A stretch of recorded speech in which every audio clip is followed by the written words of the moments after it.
the Arabian Racehorse Podcast with Debbie Bird. Hi, and welcome to another edition of the Arabian Racing Podcast.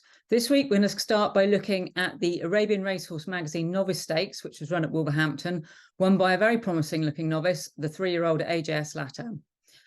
In that race, you'll see that Koljani is very, very keen yet again, and obviously that's going to have a bit of a bearing on our next race when we go to Chepstow on Friday.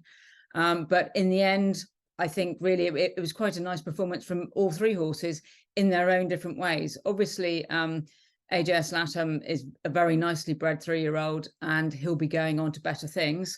Koljani, we hope, may still go to our derby. When I spoke to Peter Hammersley this week about his performance and how he felt he was progressing, he's going to be trying him first time in a hood at Chepstow because he's hoping that he'll settle better, and he's also going to try him in a different bit. So hopefully that might have a good effect on him. But we'll look a bit more at that race in a minute.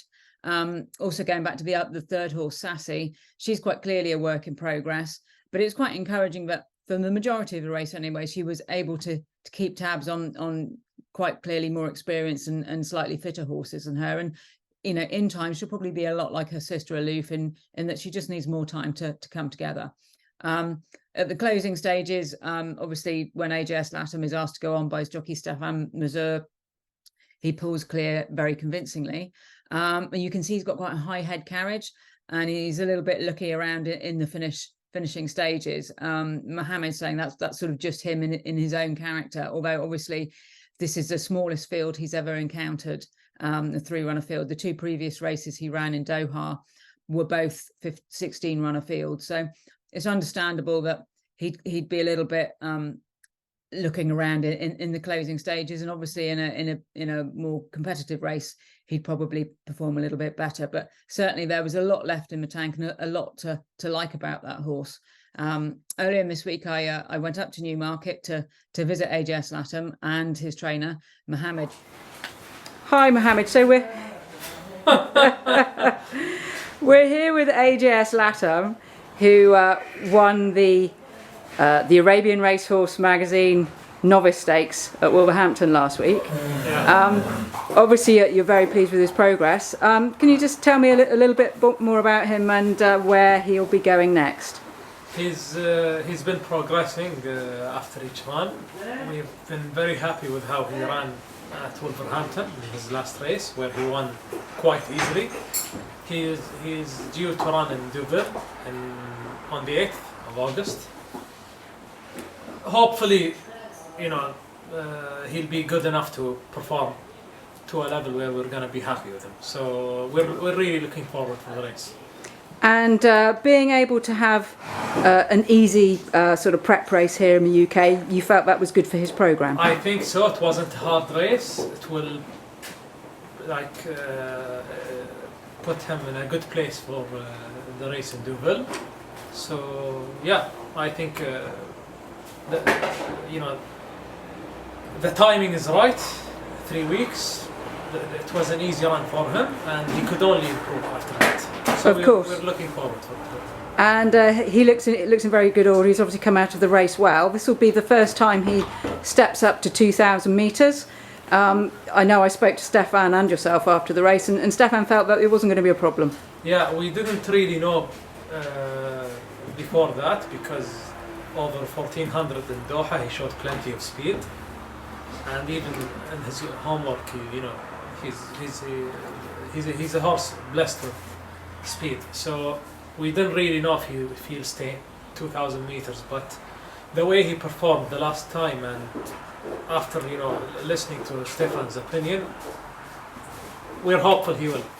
So that's very encouraging from Mohammed to hear that the horse's next destination is going to be a Group 1 in Deauville in the Al Rayyan Cup.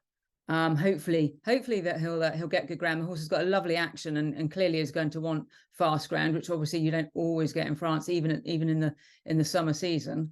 To go back now to our next race at Chepstow, it's the WAFBStallions.com 0 to 75 handicap run over a mile. There we've got a nice mix of handicappers and some young horses. Obviously the the key feature here are the two horses at the top. Upstart Crow, who's heading for looking for a 4-timer in the race, which is quite remarkable. We haven't had a horse run up a sequence like that for a few years. And also Lejeune.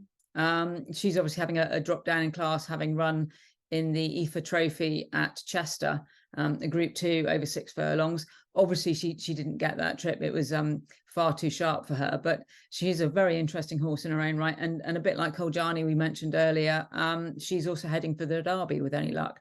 I went up to Newmarket, as I said earlier, and I also spoke to Phil about Lejeune's chances, and we'll hear from him now.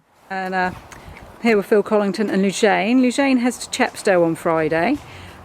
She had a run at Doncaster earlier and then ran in the Group 2 at Chepstow. Had a few problems and she's with the stalls, and you feel that's all sorted now? Yes, yeah, she's for some reason, I'm not sure, obviously she had the 3 runs last year.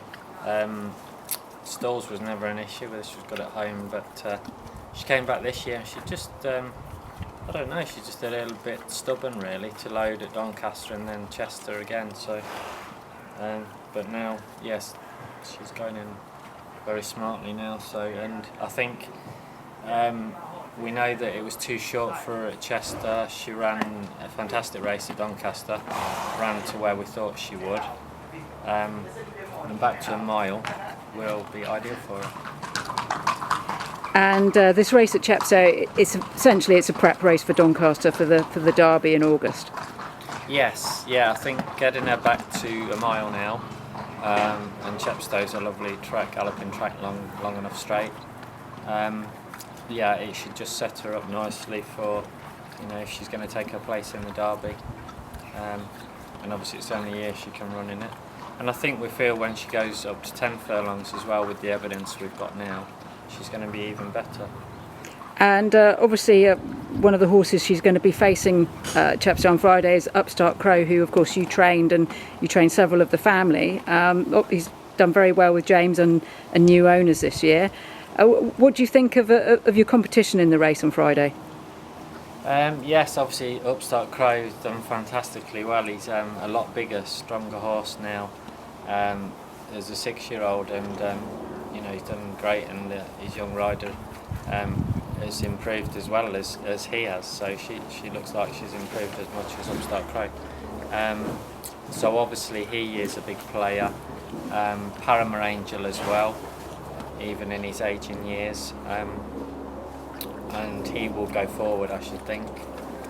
So there is definitely horses that have decent form and horses with past form in there that could be dangerous, but I think Lejeune would hold the best form of anything in the race.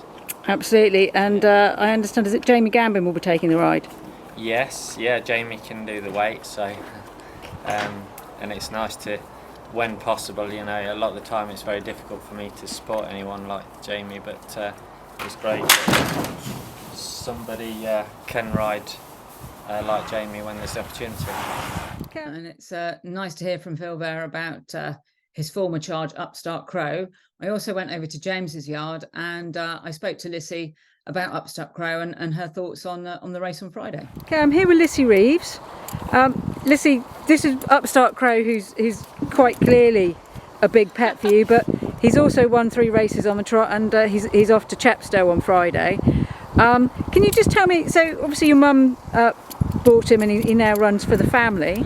Just tell me a little bit about how all that came to pass, and obviously you've had a fantastic season with him so far. Yeah, well, we're really good friends with his breeders, John and Teresa, and they gave us the opportunity to have him in training here, and yeah, that's it really. He had a year out away from racing because he's quite weak as a 4-year-old, and then we thought we'd give it another go, see how we got on.